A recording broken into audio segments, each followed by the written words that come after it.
साथियों नमस्कार। पटना बिहार से मैं अमिताभ कुमार दास, आईपीएस 94 बैच, और आप देख रहे हैं मेरा अपना यूट्यूब चैनल दास बोले बिंदास। साथियों, इस चैनल में मैं आपको ऐसी जानकारियां भी देता हूं जिनको जानना जरूरी है, लेकिन जिनको ज्यादातर लोग नहीं जानते। आज मैं आपको पटना के ऐतिहासिक दरभंगा हाउस की कहानी सुनाऊंगा।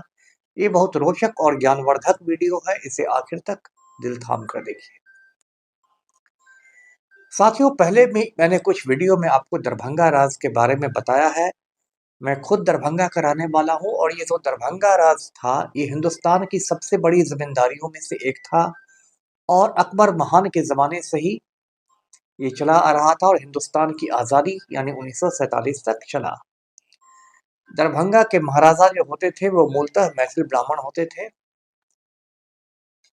और ये जो दरभंगा हाउस की मैं बात करने जा रहा हूँ, इसको महाराजा लक्ष्मेश्वर सिंह ने बनवाया था और 19वीं सदी में ये बन के तैयार हुआ था और इसको बांकीपुर पैलेस भी कहा जाता था और इसका एक नाम नौलखा भी था, क्योंकि कहते हैं कि इसके निर्माण में 9 लाख रुपए खर्च हुए थे। उस जमाने के 9 लाख मतलब आज के करोड़ों रुपए हो गए। ये जो दरभंगा हाउस था, इसके आर्किटेक्ट का नाम था चार्ल्स मंट। आर्किटेक्ट को हिंदी में वास्तुविद कहते हैं और आर्किटेक्ट लोग इमारत का नक्शा तैयार करते हैं, इमारत को वो अपने डिजाइन के मुताबिक बनवाते हैं।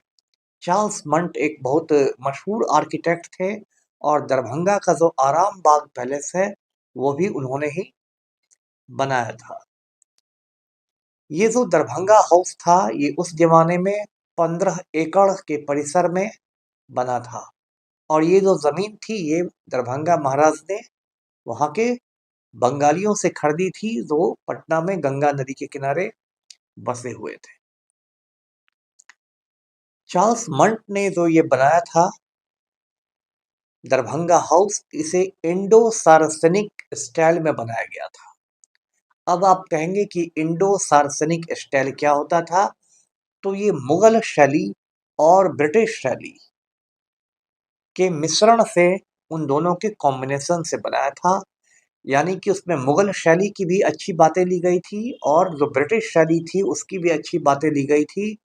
और 19वीं सदी में ये जो शैली थी इमारतें बनाने की शैली, इंडो सार्वजनिक शैली, ये बहुत लोकप्रिय थी। बड़े बड़े राजे महाराजे इस शैली में अपने महल बनवाते थे।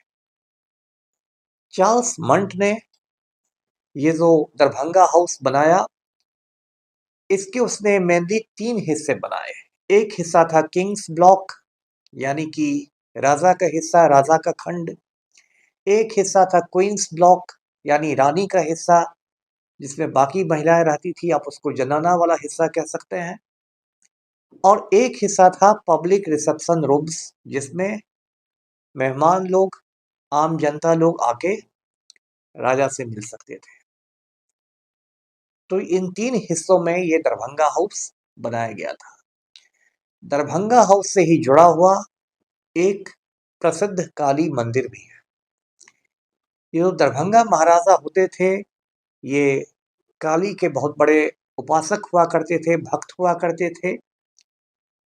और दरभंगा में भी एक श्यामा माई का प्रसिद्ध मंदिर है। श्यामा भी काली का ही एक नाम होता है और वो दरभंगा महाराजा की, समझिए, जो चिता भूमि है जहां उनका दाह संस्कार किया गया था, वहां पर बनाया गया मंदिर है। तो ये जो दरभंगा हाउस का काली मंदिर है, यहाँ पहले सिर्फ दरभंगा राज परिवार के लोगों को जाने की इजाजत थी, लेकिन अब वो एक सार्वजनिक स्थान है। वहाँ आम लोग भी जाकर दर्शन कर सकते हैं, पूजा पाठ कर सकते हैं और यहाँ खास खास महीनों में बलि भी दी जाती है। बलि मतलब बकरे की कुर्बानी भी दी जाती है यहाँ पर। तो ये तो काली मंदिर वाली बात हो गई। साथियों, ये जो दरभंगा हाउस बनकर तैयार हुआ, ये बहुत ही शानदार था, आज भी शानदार है। अब तो थोड़ा पुराना हो गया है, तब भी बहुत शानदार इमारत है और मेनली इसमें लाल और पीले रंग की इमारत ये दिखाई देती है। इसमें चूने और सुर्खी का काफी ज्यादा इस्तेमाल किया गया है। और इस दरभंगा हाउस में एक से एक हस्तियां आकर ठहरी हुई हैं। 1894 में यहाँ श्रीमती एनी बेसेंट आकर ठहरी थी। अब आप पूछेंगे कि श्रीमती एनी बेसेंट कौन थी? तो ये एक आयरिश मूल की महिला थी, आयरलैंड की महिला थी और हिंदुस्तान से इन्हें बहुत मोहब्बत थी। भारत की आज़ादी की लड़ाई से बहुत सहानुभूति रखती थी और इन्होंने देश में, भारतवर्ष में इन्होंने होम रूल आंदोलन भी चलाया था। ये थियोसॉफिकल सोसाइटी से भी जुड़ी हुई थी, जो एक आध्यात्मिक संस्था थी। तो श्रीमती एनी बेसेंट 1894 में 1894 में जब पटना आई थी तो उन्हें दरभंगा हाउस में भी ठहराया गया था। 1948 में यानी हिंदुस्तान की आज़ादी के तुरंत बाद यहाँ उस समय के प्रधानमंत्री पंडित नेहरू आकर ठहरे और उस समय के जो गवर्नर जनरल थे चक्रवर्ती राजगोपालाचारी भी आके ठहरे। अब आप हो सकता है पूछेंगे कि गवर्नर जनरल क्या होता है? तो 1952 से भारत में राष्ट्रपति का पद बना, लेकिन 1952 के पहले गवर्नर जनरल का पद था, मतलब वो आज के राष्ट्रपति के ही बराबर होते थे।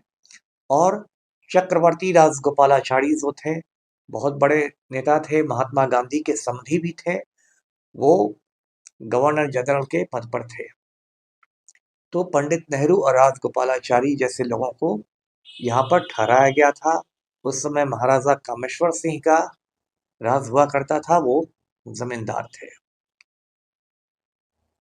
हिंदुस्तान की आज़ादी के बाद धीरे धीरे पटना यूनिवर्सिटी का विस्तार होना शुरू हुआ। ऐसे भी पटना विश्वविद्यालय की बहुत महत्ता थी। इसको ऑक्सफोर्ड ऑफ द ईस्ट कहते थे, यानी कि पूरब का ऑक्सफोर्ड कहते थे। और मेरे बाबूजी भी यहीं पढ़ाई करते थे 1930 के दशक में। और उन दिनों पटना यूनिवर्सिटी का जो इतिहास का विभाग था वो पूरे भारतवर्ष में इतिहास के सर्वोत्तम विभाग में माना जाता था। वहाँ ऐसे ऐसे महान विद्वान, प्रकांड पंडित लोग पढ़ाया करते थे इतिहास। तो बहुत गौरवशाली इतिहास रहा है पटना यूनिवर्सिटी का। तो उसके विस्तार की आवश्यकता महसूस हुई तो 1955 में पटना यूनिवर्सिटी ने दरभंगा महाराज से 7 लाख रुपए में ये दरभंगा हाउस खरीद लिया। और उसके बाद दरभंगा हाउस में पीजी की पढ़ाई शुरू हो गई। और आज भी वहाँ पीजी के क्लासेस चलते हैं, पोस्ट ग्रेजुएट के, स्नातकोत्तर जिसको कहते हैं, स्नातक के आगे वाले जो होते हैं क्लासेस, वो चलते हैं। जब मैं 1984 से 86 तक पटना साइंस कॉलेज में पढ़ता था, फर्स्ट ईयर में न्यूटन हाउस में था, सेकेंड ईयर में कैवेंडिश हाउस में था, तो कभी कभी मैं भी घूमने दरभंगा हाउस पहुंच जाता था। ये गंगा नदी के बिल्कुल किनारे है और वहां से गंगा का बहुत खूबसूरत नज़ारा दिखता है और वहां जाकर मुझे बहुत अच्छा लगता था। साथियों, एक प्रोफेसर जयश्री मिश्रा हैं, वो मगध महिला कॉलेज में इतिहास पढ़ाया करती थी। एक विदुषी है, बहुत पढ़ी लिखी महिला है, उन्होंने पटना यूनिवर्सिटी पर एक किताब लिखी है और उसमें दरभंगा हाउस पर भी काफ़ी विस्तार से रोशनी डाली गई है। आपको कभी मौका मिले तो वो किताब जरूर पढ़िएगा।